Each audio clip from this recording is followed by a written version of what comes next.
Hi everyone. सबसे पहले तो हैप्पी न्यू ईयर आप सभी को। आपके कैलेंडर में एक न्यू डेट ऐड हो जाएगी। लेकिन जहाँ से मैं देख पा रहा हूँ या जहाँ से आप लोग देख पा रहे हैं, ये न्यू ईयर एक एस्पिरेंट्स के लिए कहीं से भी हैप्पी तो नहीं है। क्योंकि आपकी जो प्रिपरेशन जर्नी है, उसमें 1 साल और ऐड हो गया जब आप विदाउट जॉब रह जाओगे। और ये बहुत बड़ी बात है और एक एस्पिरेंट को बहुत चिंतित करने वाली बात है। किसी ने 2024 जब शुरुआत हुआ था तो सोचा था कि 2024 लास्ट अटेम्प्ट है मेरा, मैं 2024 में सिलेक्शन ले लूँगा। अब ड्यू टू सम रीज़न्स, हो सकता है कि आपकी गलतियाँ हों, हो सकता है कि आपने बहुत मेहनत की हो बट पेपर थोड़ा गलत चला गया। बहुत सारे रीज़न्स हो सकते हैं कि आप 2024 में अभी विदाउट जॉब रह जाओगे। ये वीडियो कुछ सिखा के जाएगी। 5 चीज़ें इस वीडियो में मैं बात करूँगा जो 2025 में आपको करनी है और ये मैं इंश्योर कर रहा हूँ। ऐसा मैं 100% नहीं बोल रहा हूँ कि अगर ये 5 चीज़ें जो मैं इस वीडियो में डिस्कस करने वाला हूँ, अगर वो आपने अडॉप्ट कर ली, तो आप 100% सिलेक्टेड हो जाओगे। बट 99% आप सिलेक्टेड हो जाओगे। अगर 1% रह भी जाओगे, तो आप अपने अंदर एक अलग ही ट्रांसफ़ॉर्म देखोगे। वीडियो को शुरू कर लेते हैं। आप अपना टाइम बचाने के लिए 1.5x, 2x पे वीडियो को देख सकते हैं, क्योंकि एजुकेशनल वीडियो कोई मैं इसमें पढ़ा नहीं रहा जो आपको बिल्कुल फ़ोकस करना है, बट जो मैं बोल रहा हूँ वो चीज़ें आपको सुननी है, तो आप इसकी स्पीड भी बढ़ा के देख सकते हैं। आपका टाइम इस वक़्त बहुत ज़्यादा कीमती है। यहाँ पर मैं जो भी इस वीडियो में बात करूँगा, दिल से करूँगा और जो मैं अपने आप को समझाता हूँ, जो अपने छोटे भाई को समझाता, वही मैं इस वीडियो में समझाऊँगा। आप आई होप आप मेरी बातों से कनेक्ट कर पाओगे। चलिए, हम बात करते हैं। सबसे पहली चीज़ जो मैं अपने आप को आज भी समझाता हूँ, अपने किसी छोटे भाई को भी समझाता हूँ या किसी से भी इसी बारे में बात करता हूँ कि सब कुछ इम्पोर्टेंट है। अगर मैं आपको लाइफ़ में 5 एडवाइस दूँ, तो उसमें जो सबसे बड़ी एडवाइस होगी, वो हेल्थ को लेके होगी, ना कि स्टडी को लेके होगी। देखो, स्टडी जब तैयारी कर रहे होते हैं, मैं भी जब प्रिपरेशन फेज़ में था, मुझे ऐसा लगता था कि मैं सुबह उठूँगा। देखो, आई एम मॉर्निंग पर्सन जो सुबह जल्दी उठ जाता है। मैं 4 बजे उठ सकता हूँ, 3 बजे उठ सकता हूँ, 5 बजे उठ सकता हूँ। ठीक है, मेरा पेपर है, मैं 3 बजे उठ के पढ़ सकता हूँ। मैं वो वाला इंसान हूँ। तो मेरे दिमाग में क्या चलता था, जब मैं 5 बजे उठता था कि यार मैं रनिंग करने जाऊँगा, तो मेरा टाइम वेस्ट होगा, 1 घंटा वेस्ट हो जाएगा। उतने में तो मैं वोकैब याद कर लूँगा, उतने में तो मैं ये कर लूँगा। आप लोगों में से बहुत सारे लोग ऐसे ही गलतियाँ कर रहे होंगे। वो एक टाइम के बाद रियलाइज़ेशन होता है कि हाँ यार, हेल्थ बहुत ज़्यादा प्रायोरिटी पर है। तो 2025 में अगर सबसे ज़्यादा आपको फ़ोकस करना है, वो अपनी हेल्थ पर फ़ोकस करना है। अपनी स्टडी से ज़्यादा किसी को प्रायोरिटी देनी है, तो वो हेल्थ को प्रायोरिटी देनी है। हेल्थ है, सब कुछ है। ठीक है? पैसा कम कमा लोगे, अच्छी हेल्थ होगी, कोई दिक्कत नहीं है। कितना भी पैसा है, हेल्थ में दिक्कत है, वो पैसा, कुछ बीमारियाँ ऐसी होती हैं कि पैसा भी काम नहीं करता।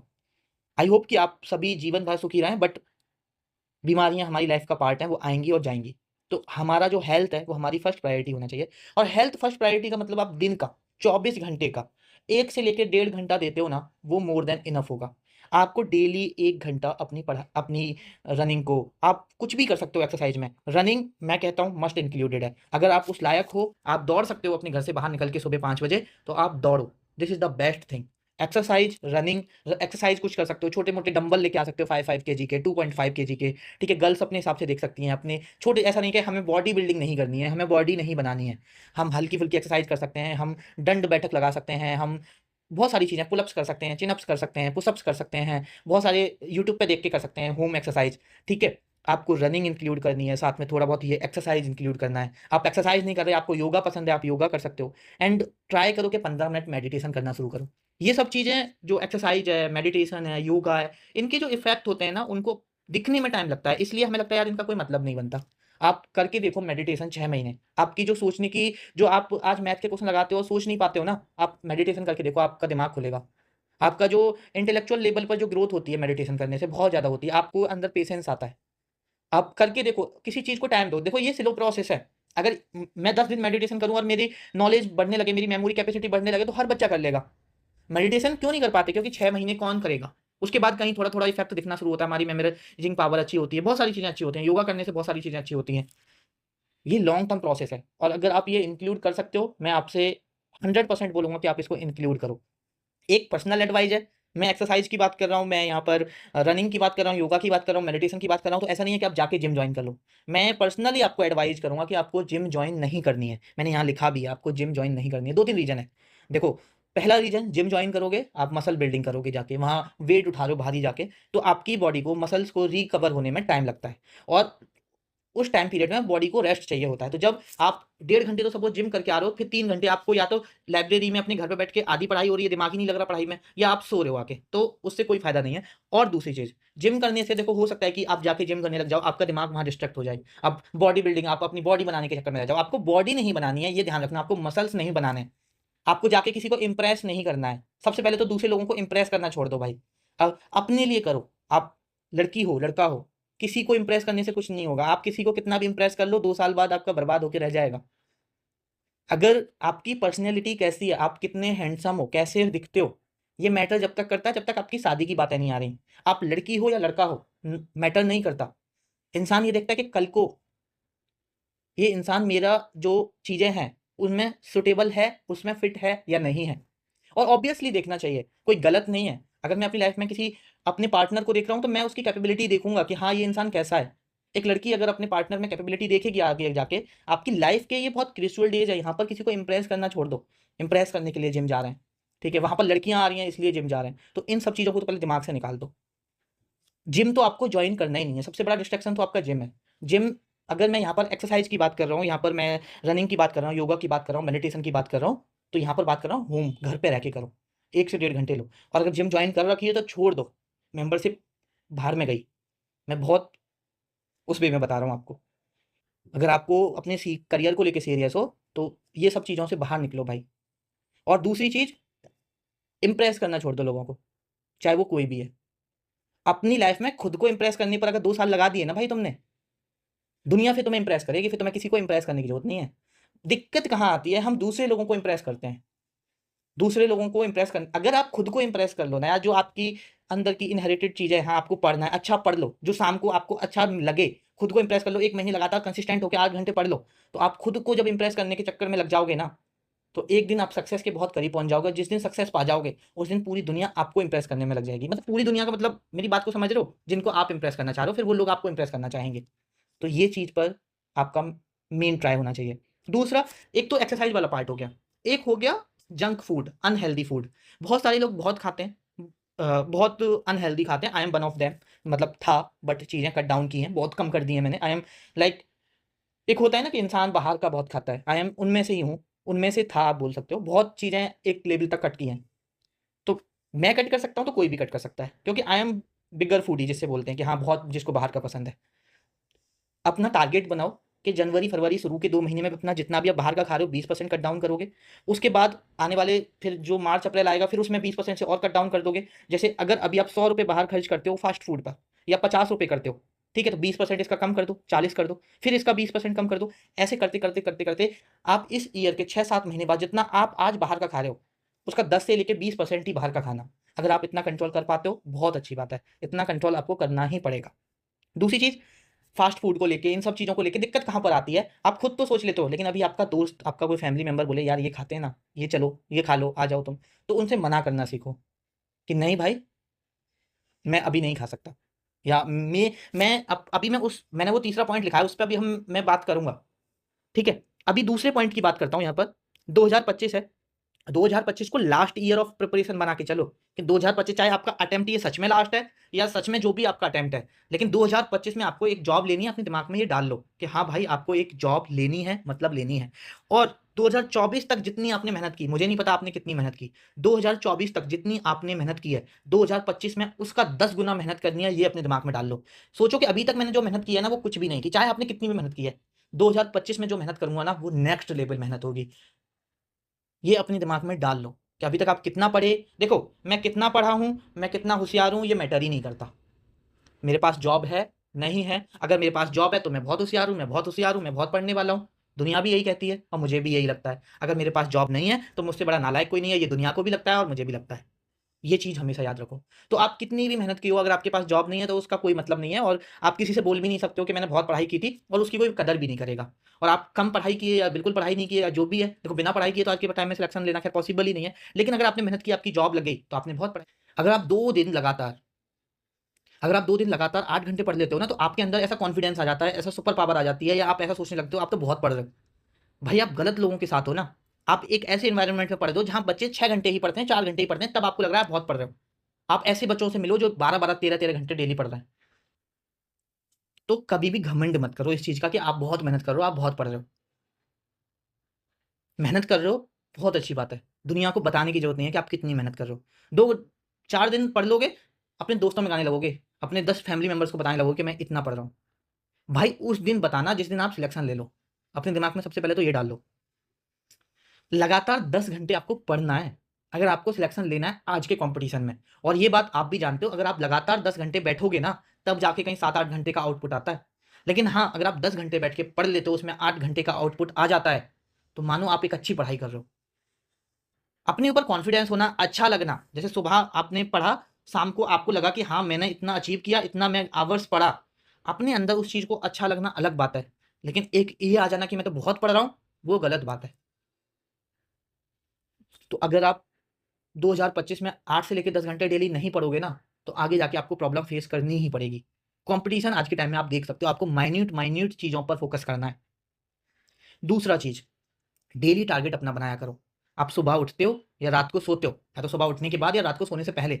रात को सोने से पहले कल क्या पढ़ना है, वो एक कॉपी बना लो अलग से, एक डायरी बना लो अलग से, उसमें डे डालो ऊपर, डे 1 मंडे, ये डेट है, और आपको कल क्या-क्या पढ़ना है वो करो। और दूसरी चीज़, टारगेट अपने पोटेंशियल का 80% बनाओ, ये चीज़ ध्यान रखो। अगर आप 10 चीज़ कर सकते हो अगले दिन, तो 8 चीज़ ही अपने टारगेट में इंक्लूड करो। बाद बाकी का जब आपका टारगेट कंप्लीट हो जाए, तो कुछ एडिशनल आप पढ़ सकते हो, अगर आपको लगता है कि आपके पास टाइम है। दिक्कत कहाँ होती है, मेरा टारगेट, मेरा जो पोटेंशियल है वो 100% है, और मैं टारगेट बना लेता हूँ 150% का। मेरा पोटेंशियल है 8 घंटे पढ़ने का, और मैं टारगेट बना लेता हूँ 12 घंटे पढ़ने का। वो पूरा नहीं हो पाता। आज पढ़ा, पूरा नहीं हुआ, कल पढ़ा, पूरा नहीं हुआ, परसों पढ़ा, पूरा नहीं हुआ, चौथे दिन गिव अप कर देते हैं। ये चीज़ याद रखो, जितना आपका पोटेंशियल है, जितना आप पढ़ सकते हो, जितना आपके अंदर है कि हाँ, मैं इतने आवर्स पढ़ सकता हूँ, या इतने सब्जेक्ट पढ़ सकता हूँ, इतने-इतने घंटे, या इतने-इतने टॉपिक मैं खत्म कर सकता हूँ, उसका 80% ही अपना टारगेट बनाना। क्योंकि आप 80%, 100% आपका पोटेंशियल है, 80% आप कॉपी में लिखोगे, और जब 80% पूरा कर लोगे, तो आपको अंदर से एक कॉन्फिडेंस आएगा। आपने 5 चीज़ें यहाँ पे लिखी हैं, 1, 2, 3, 4, 5, कि मुझे ये 5 चीज़ें पढ़नी है, और आपने पहली करी टिक मारा, दूसरी करी टिक मारा, तीसरी करी टिक मारा, चौथा करा टिक मारा, 5वां करा टिक मारा। तो जब सभी पे आप टिक मार दोगे ना, तो शाम को एक सोने जाओगे, जब आप अपने बेड पर होंगे, तो एक रियल हैप्पीनेस होगी, अंदर से एक मुस्कुराहट के साथ सोओगे, एक रियल हैप्पीनेस के साथ सोओगे कि आज मैंने जो टारगेट सोचा था वो पूरा कर लिया। तो कभी भी टारगेट को ओवरबर्डन नहीं करना, अपने पोटेंशियल के हिसाब से अपने टारगेट को कम ही रखना है, ठीक है? ये रूल अपनाना 2025 में।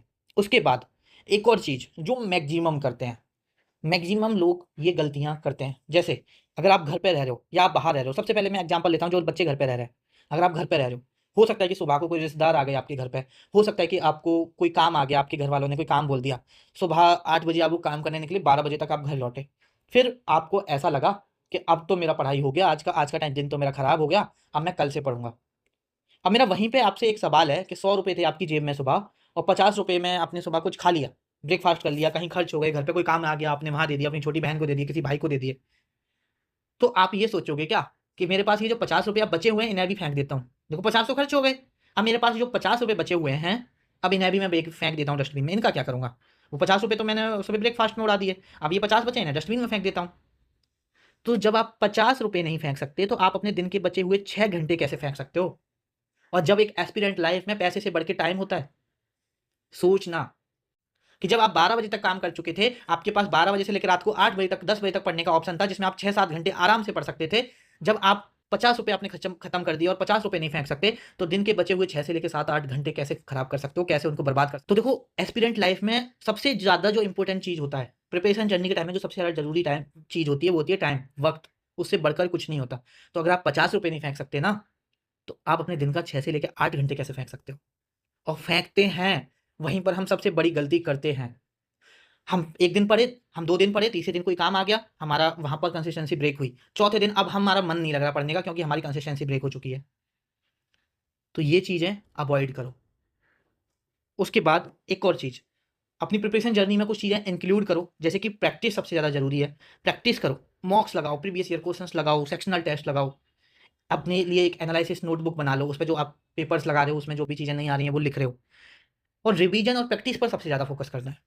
अपना रिवीजन और प्रैक्टिस पे सबसे ज़्यादा फोकस करना है।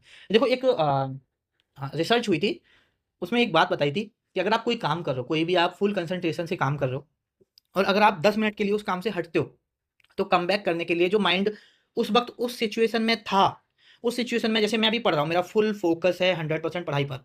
अभी इंस्टाग्राम पर कोई मैसेज आता है, कोई मुझे रील भेजता है इंस्टाग्राम पे, और मैं वो रील देखने चला गया। हो सकता है कि उसके चक्कर में मैंने 5 रील और देख ली, 5 से लेके 10 मिनट बर्बाद कर दिया। तो एक रिसर्च ने ये बताया था कि अगर मैं डिस्ट्रैक्ट होता हूँ 5 से लेके 10 मिनट, जो चीज़ कर रहा हूँ, जहाँ मेरा फ़ोकस है, मुझे वहाँ पर कमबैक करने में 45 मिनट लगती हैं माइंड को उस कंसंट्रेशन पे पहुँचने में। तो 5 मिनट की रील आपके 45 मिनट खा जाती हैं। ये चीज़ समझो।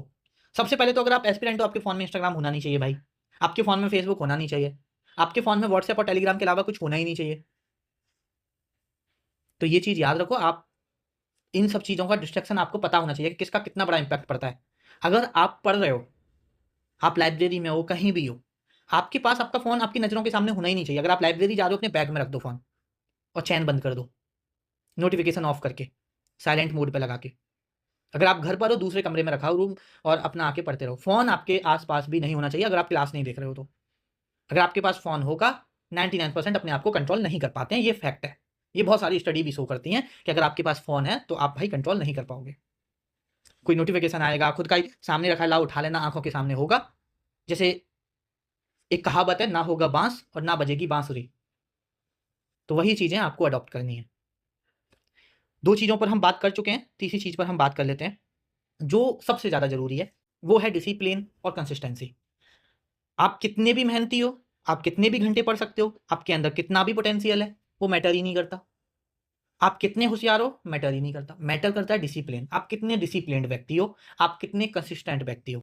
जो बच्चा, जो इंसान, जो मेरा भाई डिसिप्लिन्ड है, वो लाइफ में कुछ भी कर सकता है। अब कुछ भी का मतलब ये नहीं है कि आप चाहो तो अंबानी को, मतलब अंबानी को पीछे छोड़ दो, बिज़नेस इतना पैसा कमाओ।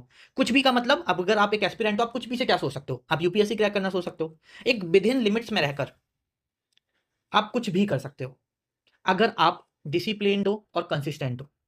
डिसिप्लिन और कंसिस्टेंसी से बढ़ के कुछ होता ही नहीं है, नॉट इन द स्टडी। आप चाहे बिज़नेस कर रहे हो, आप कोई भी काम कर रहे हो, अगर आप डिसिप्लिन्ड हो, अगर आप कंसिस्टेंट हो, कुछ भी ऐसा नहीं है जो आप नहीं कर सकते हो, विद इन योर लिमिट्स। अगर आपने सोचा है, आज आपके अंदर पोटेंशियल है कि आप एमटीएस क्रैक कर सकते हो, अगर आप सोच लो कि सीजीएल आपसे नहीं होगा, और अगर आप सीजीएल की तैयारी करने लग जाओ और डिसिप्लिन हो जाओ, अगर आपने अंदर डिसिप्लिन लिया हो, कंसिस्टेंसी लिया हो, तो आप 100% एक दिन सीजीएल क्रैक कर दोगे। एक दिन ऐसा नहीं, 10 साल बाद कर दोगे, विद इन 1 और सेकंड अटेम्प्ट में कर दोगे, फर्स्ट एंड सेकंड अटेम्प्ट में। सिंपल जो फंडामेंटल होता है ना, वो डिसिप्लिन्ड व्यक्ति का होता है। अगर सुबह आपने सोचा है कि 4 बजे उठना है, 4 दिन उठ लेते हैं, उसके बाद नहीं उठ पाते हैं। अगर आपके अंदर हिम्मत है ना, तो डिसिप्लिन होके दिखाओ 2025 में। चैलेंज कर रहा हूँ मैं आपको।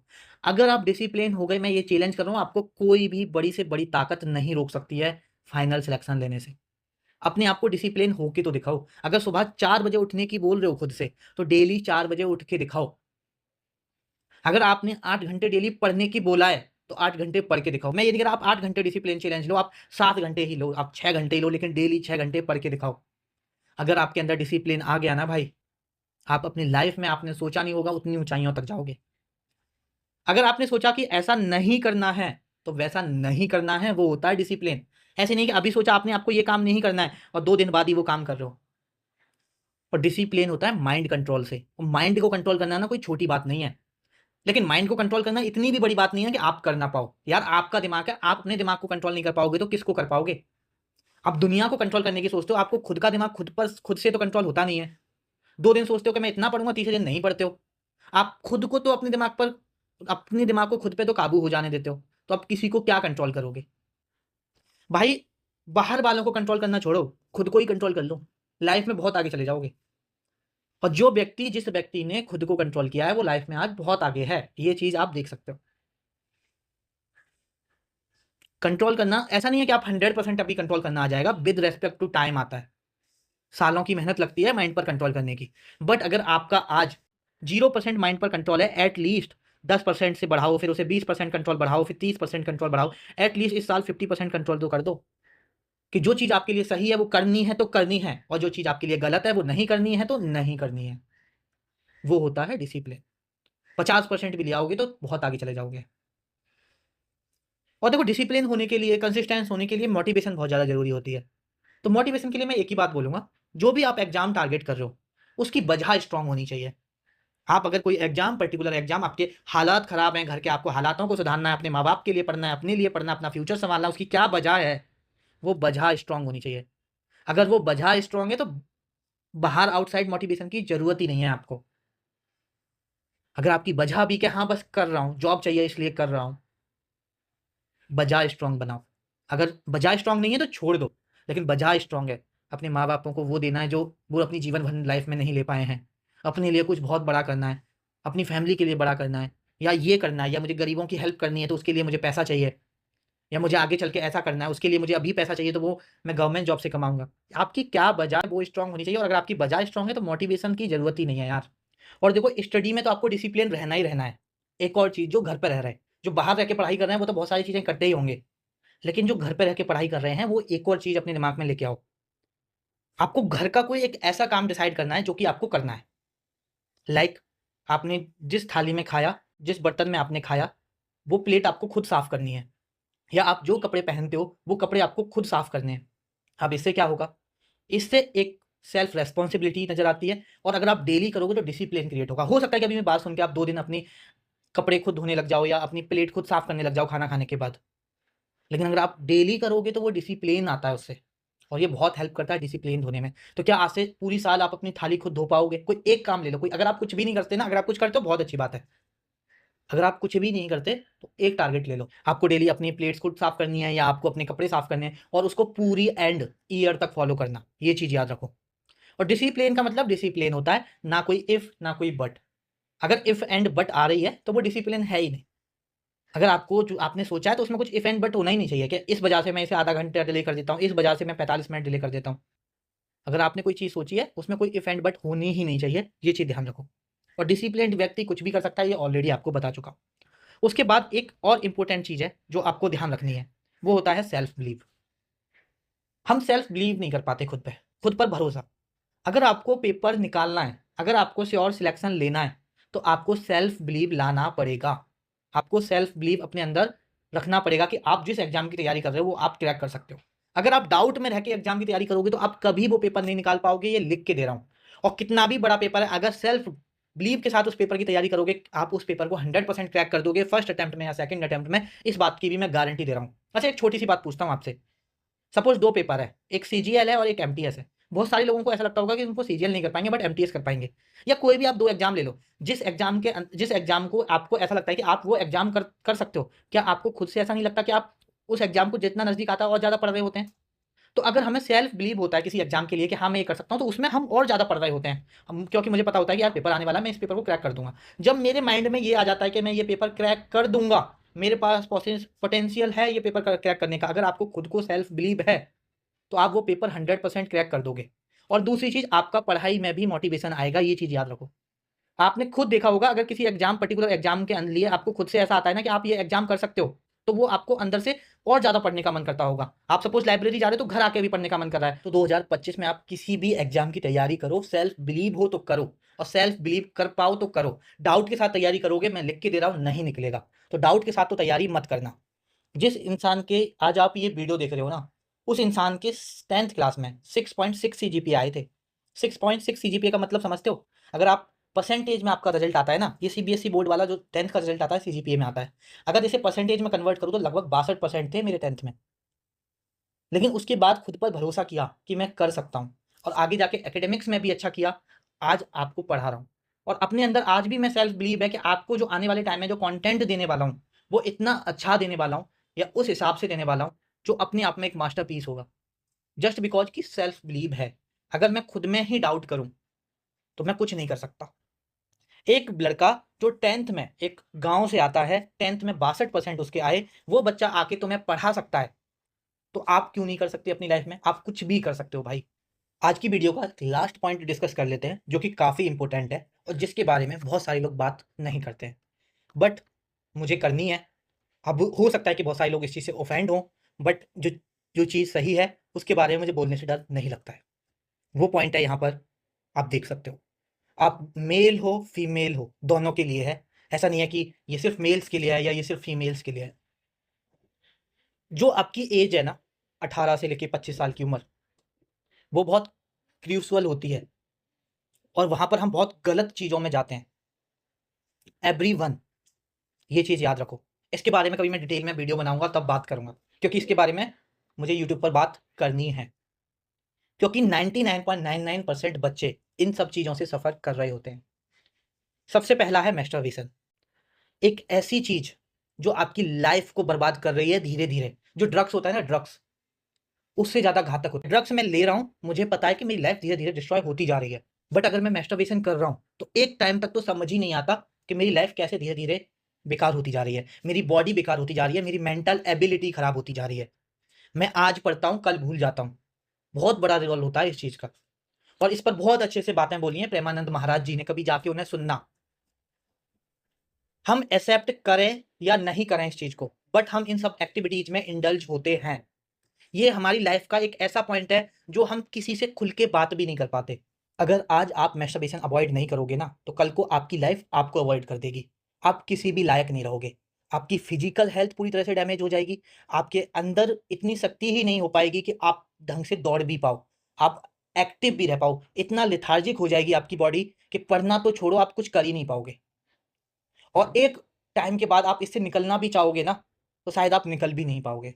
तो इससे राइट टाइम कुछ भी नहीं है। आप किसी भी फेज में हो, किसी भी कितना भी टाइम हो गया आपको, अगर आप इस चीज़ में इंडल्ज हो, तो भाई यहाँ से बाहर निकल आओ। ये आपकी मेंटल हेल्थ को बहुत बुरी तरह से अफ़ेक्ट करती है। आप क्या पढ़ रहे हो, कितना पढ़ रहे हो, मैटर ही नहीं करता अगर आपको याद ही नहीं रहेगा। और इन सब एक्टिविटीज़ में आप इंडल्ज होंगे, आपका माइंड एक्टिवली काम ही नहीं कर पाएगा, चीज़ों को रिकॉल ही नहीं कर पाएगा। आप आज पढ़ो, 5 दिन बाद आप मॉक लगाने बैठो, आपने क्या पढ़ा था, उसका आंसर क्या था, सेम क्वेश्चन वहाँ पे आ जाए, बट रिकॉल ही नहीं कर पा रहे। रिकॉलिंग पावर कम हो जाती है, माइंड की स्ट्रेंथ कम हो जाती है, फिजिकल हेल्थ कम हो जाती है, आईसाइट बेकार हो जाती हैं, और बहुत सारी चीज़ें हैं जो खराब हो जाती हैं। तो ये चीज़ आपको 2025 में 100% अवॉइड करनी है। इसमें ऐसे नहीं पहले 10%, 20%। इसमें चाहे पढ़ाई में डिसिप्लिन ला पाओ या ना ला पाओ, इसमें डिसिप्लिन ले आना भाई। नहीं करना है तो नहीं करना है। और इससे भी सिमिलर चीज़ है अनहेल्दी रिलेशनशिप। आप लड़की हो, लड़का हो, आप किसी ऐसे इंसान के साथ हो जो करियर ओरिएंटेड नहीं है, जिसको अपनी लाइफ में कुछ बेहतर नहीं करना है, जिसको बस चल रही है उसकी ज़िंदगी, और वो तुम्हें भी उन्हीं सब चीज़ों में इंडल्ज करना चाहता है, तो भाई छोड़ो और आगे बढ़ो। रिलेशनशिप है तो ऐसा होना चाहिए कि जो आपको साथ दे, जो अच्छा इंसान हो, जो खुद भी कुछ अच्छा करना चाहता हो, जिसकी चीज़ें पॉजिटिव माइंडसेट हो। अगर ऐसे इंसान के साथ हो, ज़िंदगी भर रहना। बट अगर आपको लगता है कि आपके लाइफ के लिए ये बंदा आगे चल के थ्रेटन हो सकता है, या तो वो इंसान को सुधरने को बोलो, या वहाँ से मूव ऑन कर जाओ। क्योंकि इंसान सुधर तो नहीं सकता, मैं जैसा हूँ मैं वैसा ही रहूँगा। 2, 4, 5% मेरे अंदर चेंजेस आ सकते हैं। तो तुम किसी से 100% या ड्रास्टिक चेंज की उम्मीद नहीं रख सकते हो, कि भाई आज वो इंसान ऐसा है, कल को वो बिल्कुल चेंज हो जाएगा, तो ऐसा तो नहीं हो सकता। तो एक तो अनहेल्दी रिलेशनशिप्स अवॉइड करो, और ये चीज़ अवॉइड करो, आपकी लाइफ कब बर्बाद हो जाएगी आपको पता भी नहीं चलेगा। तो हमने ओवरऑल कंक्लूजन ये है, 5 चीज़ों के बारे में बात की। पहली हेल्थ, हेल्थ पे ध्यान देना है, पढ़ाई पे ध्यान देना है, अपना डिसिप्लिन, कंसिस्टेंसी पे ध्यान देना है, सेल्फ बिलीव रखना है, और फालतू जो बेकार एक्टिविटीज़ हैं, उन चीज़ों को अवॉइड करनी है। अगर ये चीज़ें कर लोगे, 99% बोल रहा हूँ, इस बार आप सिलेक्ट हो जाओगे, कोई ना कोई जॉब 100% पा जाओगे। वीडियो को यहीं पे खत्म करते हैं। आप बैठो, कॉपी पेपर पेन लेके, क्या कमियां हैं, क्या सुधारना है, क्या करना है, वो सोचो और उन पर काम करो। अपना ख्याल रखो। आपसे मुलाकात होगी किसी नेक्स्ट वीडियो में।